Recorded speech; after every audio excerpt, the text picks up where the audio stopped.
Okay, we're going to try this again because I ended up speaking for 20 minutes when I did my first take. So here we go.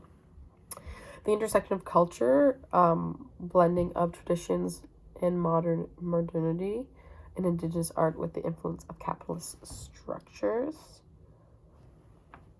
So the expansion of the West permanently shaped Indigenous culture through the displacing of populations, forced assimilation, and disconnection from land, culture, and community. And so we see colonialism's profound impact on the economy and art market, and capitalist market has been instrumental in altering the shape, design, production value, and marketing of Indigenous art forms. So the methodology I used for this paper was collecting and analyzing literature archives, secondary sources. So this included studies of art markets, university texts, articles, dissertations, theses, and data collection, all pertaining to. Just don't worry about it. Come on out. Oh, I just wanted to see if you were still doing. All pertaining to colonialism's effect on Indigenous art, or how Indigenous art exists within the structures of capitalism. So we have colonialism's impact on Indigenous art forms, and I'm using this to sort of analyze Métis beadwork. So pre-contact beads were made from natural resources, specific to surrounding areas where Indigenous communities were based. They were added to clothes and everyday objects, such as baby carriers and moccasins, to embellish them. And these items were traded, used in ceremonies, and were a lot of designs were inspired by nature and oral history. So you see a lot of patterns and designs related to animals and geometric shape. And so post-contact, the fur trade introduced items of European manufacture that were traded with Indigenous people for furs. And so beads became recognized as a very necessary currency that increased and deepened interactions between Indigenous peoples and European settlers. And so you see the introduction of small, very brightly colored beads that introduced colors and sizes that were normally not accessible. And so this trade brought an evolution of beadwork that allowed designs to become more much more intricate and complex. And so the Métis were born from the union of European fur traders and Indigenous women, which brought forth a cultural blending that had never really been seen before. So you see the merging of traditional knowledge of embroidery of Indigenous women with European manufactured goods that gave rise to a new and distinctive style of beadwork, which is the symmetric and vibrant and textured floral patterns that were very unique to previous design. And these were taught, these weren't really inspired by the Europeans. It was taught to young women in Quebec mission schools, the Red River Colony, but it gave birth to this sort of symmetrical style. And so capitalism's effect on means of production.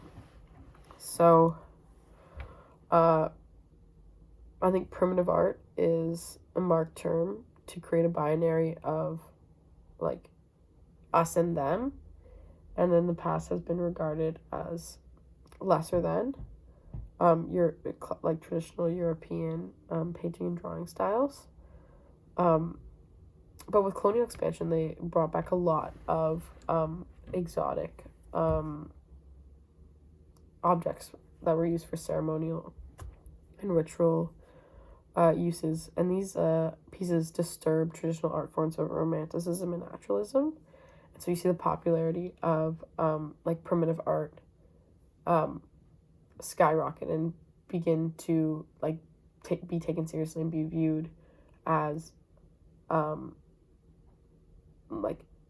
true art form. And they kind of saw it in a very skewed way of we're aiding to preserve culture, and similarly as an antidote to modern life's mass production. And so this can be greatly seen in the example of Pueblo people of Santa Clara, where the introduction of the railroad brought tourism and capitalism. And so we see a deep change in traditional art forms, a pottery, where normally like it would be a spontaneous act of creation that was meant to connect you with the clay old lady, the earth, and as well as your community. And we see a change with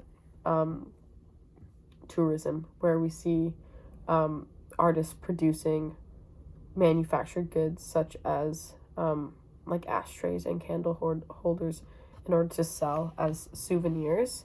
And we see the loss of the traditional values of like pottery making in exchange for individualism. And we also see the change in the economy. So from a barter and trade system to a cash economy that really prioritizes individual wealth, production for consumption, and consistency of products. So this is from Sally. So I gotta go faster. Indigenous art dismantling colonial structures. So dismantling colonial structures includes the effortful removal of Western values and ideas, as well as making space for Indigenous worldviews, knowledge, and self-determination. And so its process is meant to help advocate for Indigenous sovereignty and prioritize Indigenous leadership and ideas. And so the Indigenous art market is a bit of a double-edged sword, because it promotes Indigenous art and also like preserves it. Not preserve, but it promotes Indigenous art, while simultaneously using indigeneity as a sort of a resource to prioritize the interests of non-Indigenous people who control the market. So there's like critiques of Indigenous artists as like selling out their indigeneity to accumulate individual wealth, but this is not the case, because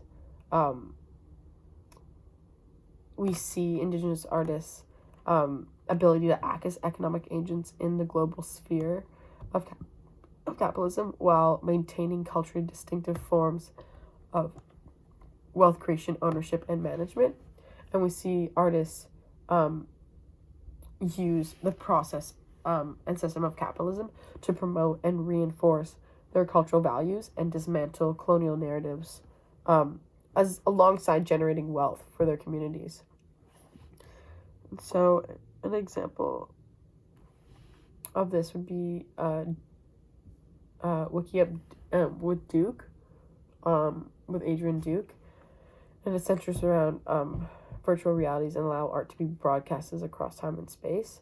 And so it challenges Western narratives and histories in exchange for presenting Indigenous values and knowledge, while simultaneously contributing to decolonization of the art world and colonial interpretations of Indigenous people. And this is like done through the capitalist system by the promotion of art through capitalist markets, but it is also, and it is allowed the demographic of people looking at his art to be expanded, which means like his ideas and values are displayed to a lot more people. So yeah, thank you.